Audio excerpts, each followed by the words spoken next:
आप सभी को जय मसीह की इस नई सुबह हम परमेश्वर को धन्यवाद करते हैं कि आज उसने हम सबको संभाला। और आइए हम वचन की ओर जाते हैं।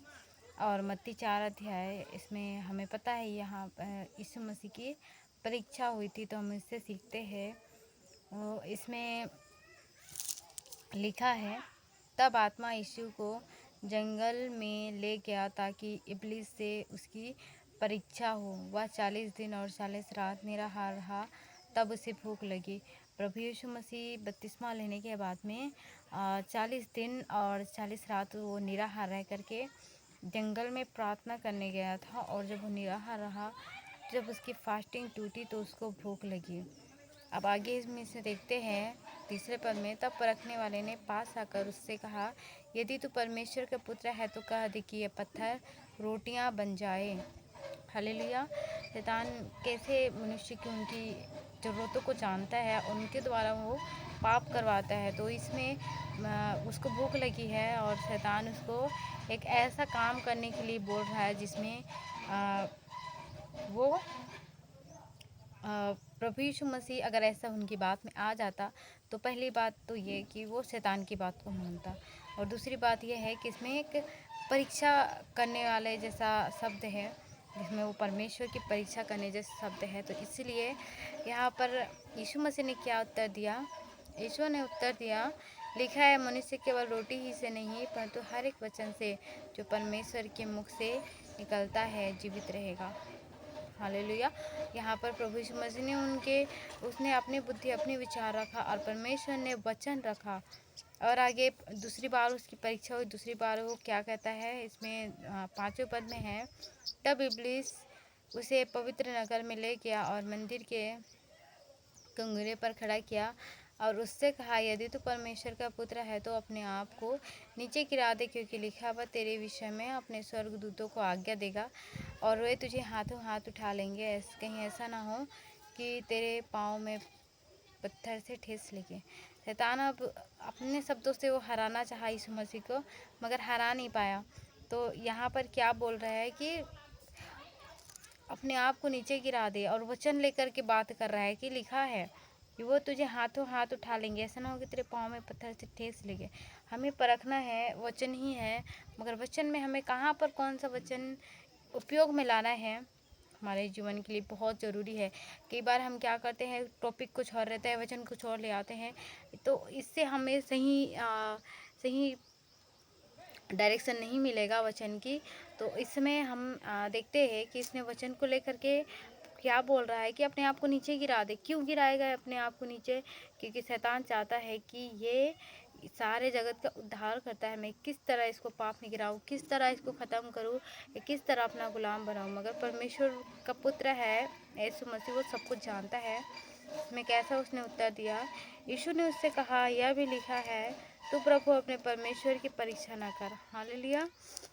फिर इब्लिस उसे एक बहुत ऊंचे पहाड़ पर ले गया और सारे जगत के राज्य और उसका वैभव दिखाकर उससे कहा, यदि तू गिरकर मुझे प्रणाम करे तो मैं ये सब कुछ तुझे दे दूंगा।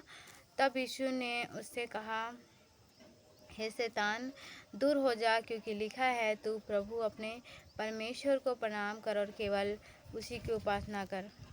तब शैतान उसके पास से चला गया और देखो, स्वर्गदूत आकर उसकी सेवा करने लगे। हालेलुया।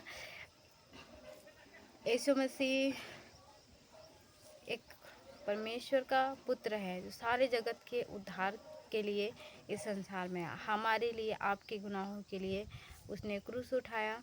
यहाँ पर यीशु मसीह आया था, अपना सेवा का पहला भाग उसने बपतिस्मा लेकर के शुरू ही किया था। जस्ट उसने 40 दिन निराहार रहा, प्रार्थना किया जंगल में, अपने आप को रेडी किया। इसमें एक बात हम सीखते हैं, उसने 40 दिन परमेश्वर को समर्पित करके 40 दिन 40 रात उनको लगा रेडी होने के लिए। और प्रार्थना के द्वारा, उपवास के द्वारा उसके शरीर और आत्मा की जो भी माँ बाप की खून से जो उनके जीवन में पाप आया था वो सब खत्म हो गया। परमेश्वर का पुत्र है यीशु मसीह और उसने कोई पाप नहीं किया था। सॉरी, मैंने एक बात बोला कि वो माँ और बाप के द्वारा नहीं, पवित्र आत्मा के द्वारा गर्भवती मरियम हुई थी, और इसे पवित्र आत्मा के द्वारा वो इस संसार में आए हैं। तो एक मनुष्य रूप में आया तो उसको भी सारी ज़रूरतें थी, मगर परमेश्वर का सामर्थ्य से उसने उन सब शरीर की क्रियाओं को मारा। उसके बाद में फिर शैतान आकर के, शैतान जानता है कि अब तो ये हर एक काम करेगा, परमेश्वर की सारा अधिकार उसको मिलेगा, तो उसने क्या किया, अपने आप को इस संसार में उसका राज्य न छिन जाए, उसने शैतान ने आकर के तरह तरह के प्रलोभन दिया। 3 बार उसकी परीक्षा हुई। पहली बार वो भूख लगी तो पत्थर को रोटी बनाने के लिए कहता है, अपनी बात मनवाना चाहता है। दूसरी बात, वो वचन को लेकर के बात करता है, कहीं का वचन कहीं लेकर के, तो वो भी हमें समझना है। और तीसरी बात है, वो अपने आप की उपासना करने के लिए कहता है, जो संसार के सब कुछ वो देने के लिए तैयार है, मगर क्या परमेश्वर का सब कुछ नहीं है? शैतान ने क्या बनाया? उसने पाप किया, उसको काट करके इस पृथ्वी पर गिरा दिया, उसका तो कुछ भी नहीं है, फिर भी वो अपना हक जमाते हैं। तो मैं भाइयों बहनों, इस वचन से हम यही सीखते हैं कि परीक्षा तो हर एक के जीवन में आती है, मगर हम जीत तब पाते हैं जब हम वचन से लड़ते हैं। चाहे वो कोई भी लड़ाई हो, आप वचन से ही लड़े, वचन से बात करेंगे तो शैतान के कोई भी दांव नहीं चलेगा।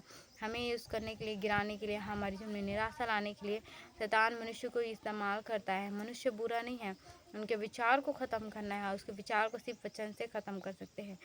बहुत कठिन है उसके वचन में चलना, मगर अगर हमने उसके वचन को फॉलो कर लिया तो वचन में लिखा है कि हम वचन में से ही हम शैतान को हरा सकते हैं, और कोई हथियार ही नहीं है। आत्मा का तलवार हथियार है, हथियार तलवार है, वचन की तलवार है, जिससे हम शैतान को हरा सकते हैं। तो इस वचन के द्वारा प्रभु आप सभी को आशीष दे, और मैं आशा करती हूँ वचन ही से हम शत्रु पर जय पा सकते हैं, और कोई रास्ता नहीं है, ना बल से, ना तो शक्ति से, वचन के द्वारा हम उसको हरा सकते हैं। और परीक्षा सबके जीवन में आती है, तो परीक्षा से हारना नहीं है, हमें परीक्षा में डट के बने रहना है, और वचन से ही शैतान को हराना है। हालेलुया। प्रभु इस वचन के द्वारा आशीष दे। आप सभी को जय मसीह की।